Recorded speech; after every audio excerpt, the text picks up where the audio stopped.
What's up, guys? Welcome back to another episode today here on the channel.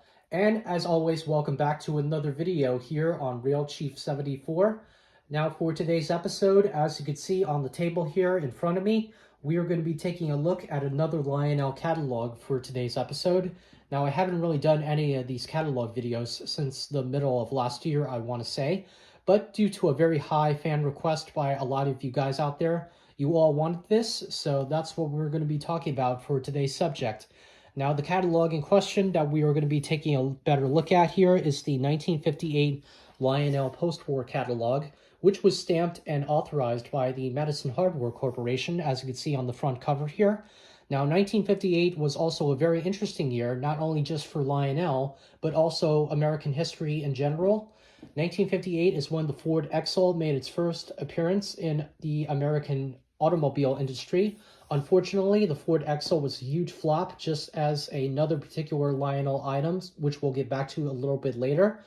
The mysterious Bigfoot sightings also took place in 1958, so that's really interesting. Now, as for the catalog here, we do have the introduction of a couple of newer items, such as the 027 2242 New Haven F3 in the center here. We also have the Minneapolis and St. Louis GP9. We have the introduction to both the 175 rocket launcher as well as the Red 52 fire car. So why don't we go ahead and open this thing up? We'll take a better look at the pages, and like we always do, let's go ahead and have some fun. So sit back and relax, and I hope you guys will enjoy. All right, starting off at our first pages here on pages 2 and 3, we have our very first Lionel starter set, headed by a 249 Pennsylvania steam locomotive, which does feature 3 freight cars in the caboose. The set number is 1590. And on page 2 here, we also have the introduction again to the brand new 175 rocket launcher. And they also included a 6175 rocket car for separate sale. Now, these next 2 pages here might be very familiar to a lot of you guys out there who are familiar with watching the Lionel Nation series. Here we have the introductions to the 212 United States Marine Corps Alcove freight set, along with the 1625040 switcher, set number 1595. Here's another very familiar page featuring the 613 Union Pacific NW2 switcher set. We also have the introduction of the 602 Seaboard black and red NW2, and this is the second attempt that Lionel has also made with the 611 Jersey Central. Once again, very bold lettering and very bold advertising on Lionel's part.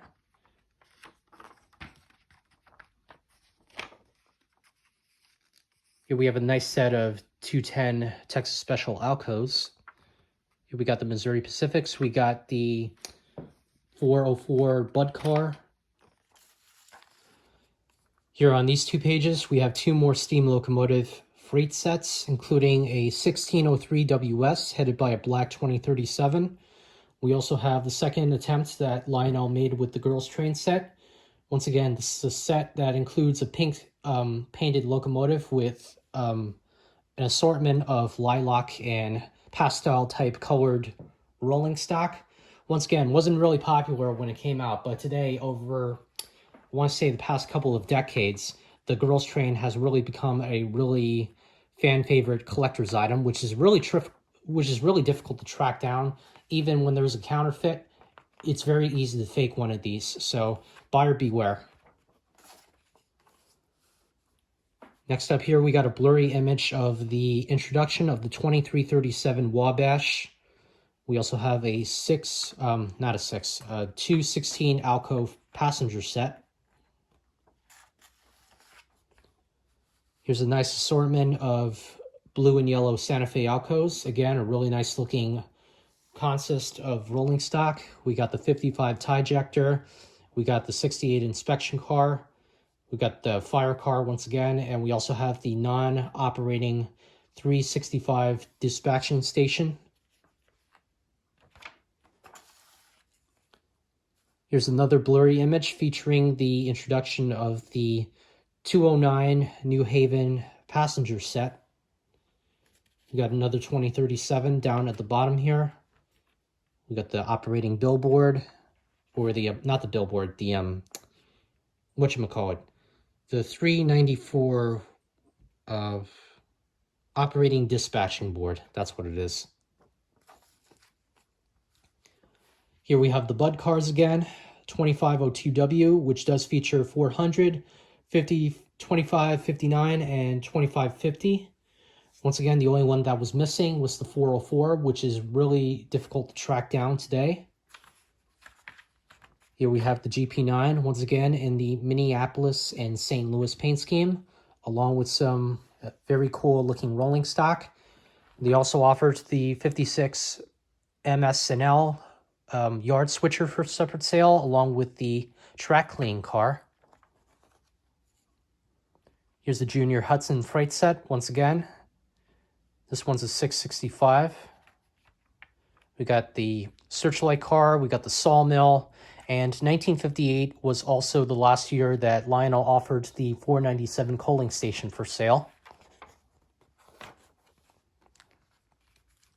Okay, next up here we have another really cool top-of-the-line freight set headed by a 2329 Virginian rectifier, which was modeled after the real Virginian rectifier, which is still sitting up on display over at the Museum and Transportation in Roanoke, Virginia. Here in the consist, we have the flat car with the blinking canisters. We have the generator car. We have the 6800 flat car with the airplane. The set also came with a 6464-500 boxcar. And finally, to top off the set, we have a 6357 Lionel Lines caboose. And here are the flat cars with the rockets on them again. Now, if you weren't really satisfied with that set, Lionel also did offer the 2329 and the 2513W Subaru set, which did come with 5 freight cars and a handsome-looking Virginian porthole caboose. Here down at the bottom, we have the 665 again. Here's some more nice-looking pieces of rolling stock.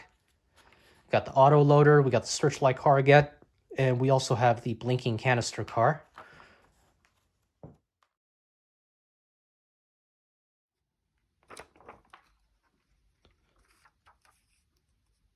There's the ticket office. We have the 128 newsstand. We got the 145 gateman, and a really nice assortment of both operating and non-operating freight cars for the 646 freight set.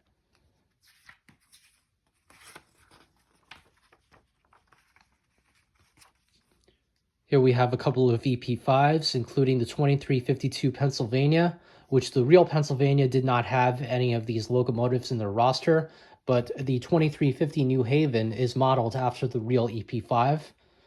They also have the 2351 Milwaukee Road. Here's the transfer table. We got the barrel car in the set for the 2352.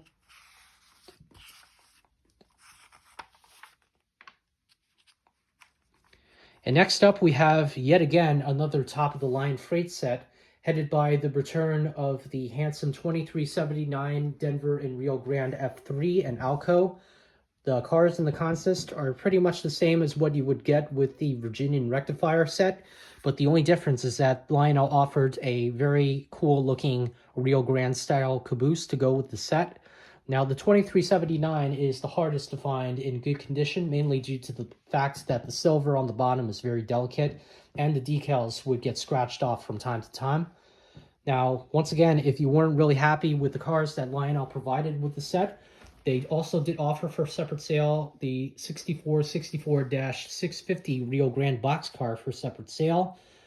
We also have the introduction, once again, to the 50 gang car and the 53 Rio Grande snowplow. Once again, the common version has the backwards A, the rare variation has the correct letter A. Here's a Virginian 2331. Once again, another nice assortment of rolling stock. Here we have the tie ejector. We have the 68 inspection car. There's the 6315.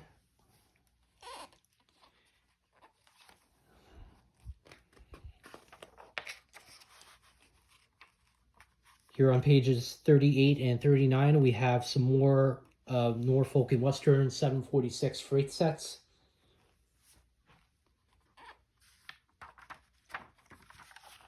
I think out of both of these sets, the 2521 WS is my favorite. Here's the reintroduction of the Santa Fe and dummy unit, 2523W. We also have it in a passenger set, number 2526W. And again, don't really need to explain much about this page, but here we got our track sections and transformers. Here we have a couple of accessories, such as some plastic fill, smoke pellets, lubrications. Here we have our track designs for anybody who is interested in building a layout for the first time. And now here on pages 50 and 51, we have the second attempt at the Lionel HO inventory. We got a couple of nice looking F3s here. We got an HO version of the Virginian rectifier, which is very rare. We got a couple of Jeeps. We got some switchers. We've got some more train sets here. Let me give you guys a closer look at what they made during that time. But once again, just like with the O-gauge market, the HO illustrations are really irresistible, and they're just, you know, incredible to look at. Here are our last couple of pages here with our rolling stock. And now we've reached the end of the catalog here. And if we take a real quick look at the back, not only do we have the 746 Norfolk and Western and the switcher running at the bottom here, we do have a small, slight advertisement for the Eric's fishing equipment that was being offered by Lionel during this time.